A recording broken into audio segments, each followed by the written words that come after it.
qualify for the CrossFit Games. And but like that is not really in my control. Even if I did every possible thing that I could to prepare myself, at the end of the day, like the certain workouts come up and I'm ultimately comparing myself against other athletes, and I can't control what they do. Welcome back to my channel. I am very excited about what you are about to see right now. It is an interview with one of my favorite CrossFit athletes. That is Alison Scudds. But if you're new here or you haven't subscribed yet, make sure you do that. That's going to allow me to make more of these videos and to make more of my vlogs. And I want to bring you all that. I'm working on getting more interviews. So make sure you subscribe right now so you don't miss a second of it. But back to Alison Scudds. She is an incredible athlete, and I've followed her basically the entire time I've been CrossFitting, and I've looked up to her. She is just so impressive with everything she's accomplished, as well as her mindset. She has a wonderful mindset. I think we can all learn a little bit from the way that she focuses on things and her positivity, as well as how she just gets everything done. Because in addition to being an athlete, she has two clothing lines, and she also has her social media accounts and brand partnerships, and she balances it all so well while also training for CrossFit. And she's competed in regionals, sanctionals, now semifinals. She's going to the Atlas Games in June. So there's just a lot that she balances, and she's truly impressive. If you don't follow her yet, make sure you do. Her Instagram handle is @Scudds, and I'm really excited for you to see this interview.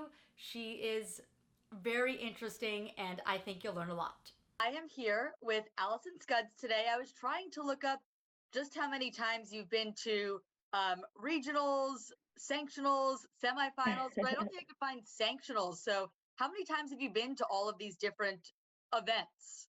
That's funny that you asked that, because I was just trying to think that the other day, because it's been since 2016. I've competed every year. So I guess that's 6 times, right? 16, 17, 18, 19, 20, 21, 22. This will be my 7. seventh Wow, time. But then the year with sanctionals, there was like multiple events. So it's probably close to around 10. Wow, that's really impressive. And this year you're going to Atlas Games. How do you feel going into that? That's beginning of June? Yeah, it's I think the second week in June actually, but it's yeah, I'm really excited. I've never been to Canada, so it'll be a fun experience to get to, explore a new city and be in like a different crowd and get to meet, like that's was one of the reasons why I really loved the sanctionals, was getting to travel so much. So I get a little bit of that this year, so I'm really excited for that. How are you feeling going into semifinals coming up soon? You're probably changing your training. I know you're resting on Mondays. That probably has Yeah. to do with semifinals. Yep, exactly. So the training structure is pretty similar to what we were doing. Like I just came out to the Underdogs in Las Vegas in August, and our training structure is pretty similar as to what it's always been, but the main shift has been like more kind of like what you would think of like classic CrossFit in a way. Like I think on the off season you spend a lot more time kind of on the base building. So you're doing a lot more like monostructural work, like just rowing or just running.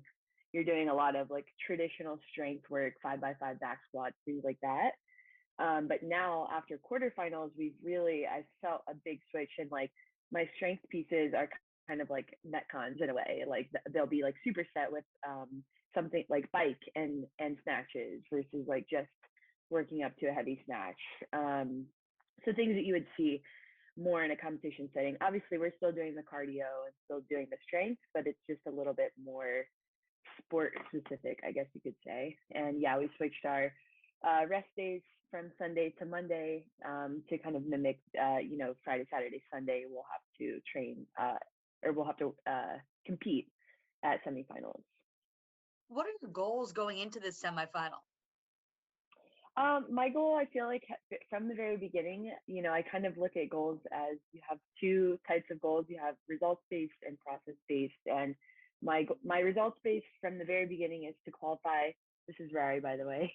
is Right. to qualify for the CrossFit Games. And but like that is not really in my control. Even if I did every possible thing that I could to prepare myself, at the end of the day, like the certain workouts come up and I'm ultimately comparing myself against other athletes, and I can't control what they do. And so that is a really important goal to me, but I really focus on my process-based goals, which are more of like, what do I actually have 100% in my control? And that's to go be as prepared as best as I can, and that's all the stuff leading up to the competition, and just executing and giving my very best effort on every single event, no matter where I'm at on the leaderboard, and then just enjoying the time too. Like I'm definitely a person I've found out that like really thrives in like a fun environment, and so just having that fun and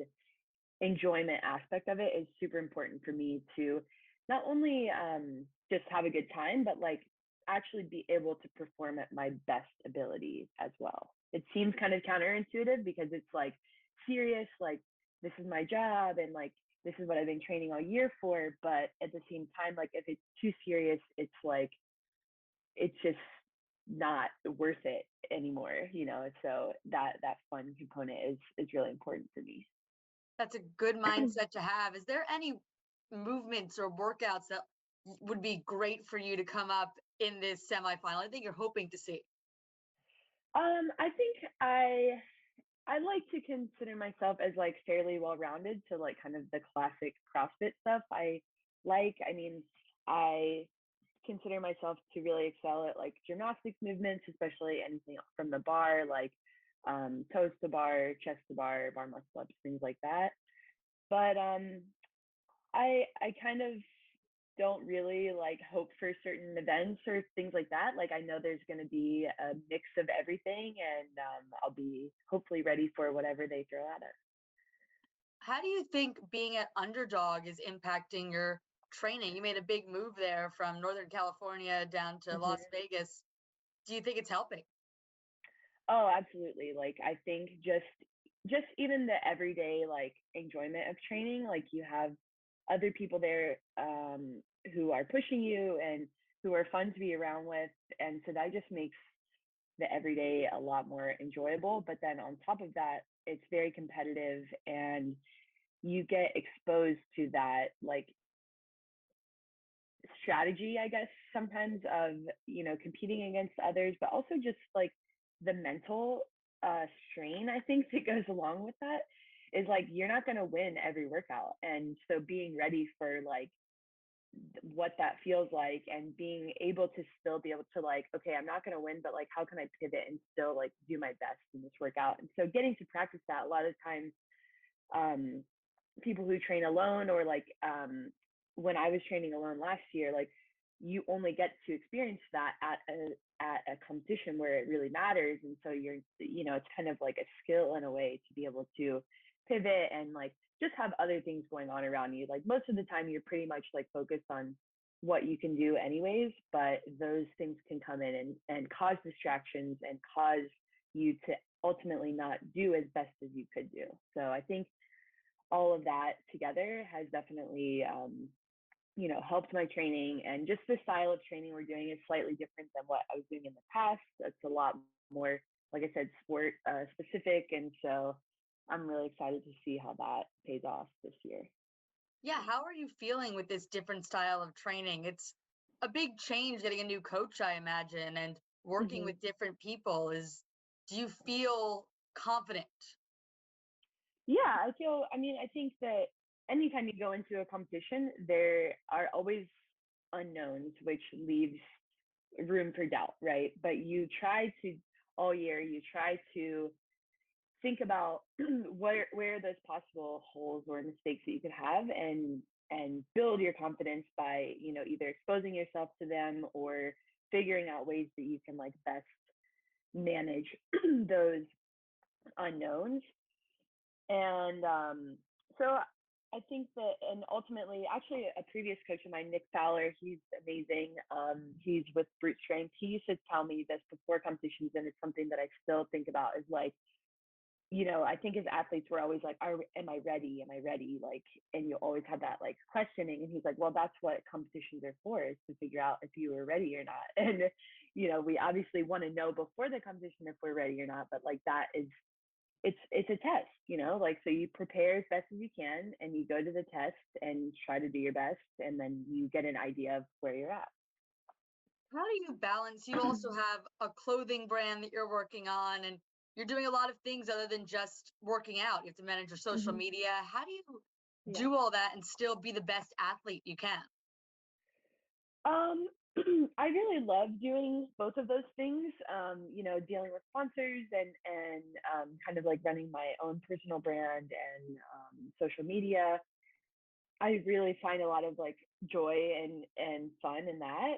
But also like, at the end of the day, you have certain contracts and like things that you have to meet. So just being like really organized with that helps me. And also just having like an open line of communication, like with those partners. And so I'm meeting their expectations. And then with the clothing line, like that is just kind of this passion project that I have found. Like I've always loved, fashion and outfits and stuff, like coming from a cheerleading background. But it's just fun for me to do. And so when it comes down to it, like I obviously put my main priority on like my training, and with that training, goes like the recovering and the eating and the sleeping and everything with that. But just being organized with the other stuff, and it's sometimes like it's fun, and sometimes it's nice to have like a break from just thinking about training.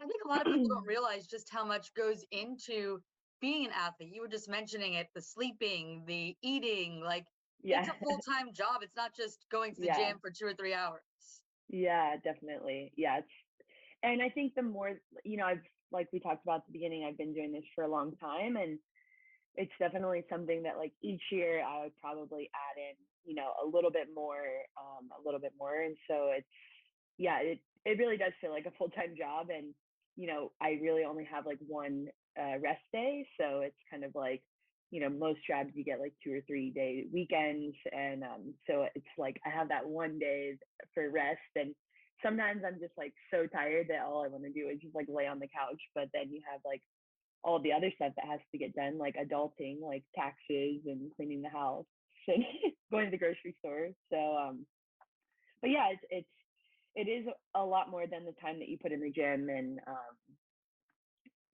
I kind of view it as like there's always something when you're trying to turn your body into like most the best possible like athlete or like machine that it can be.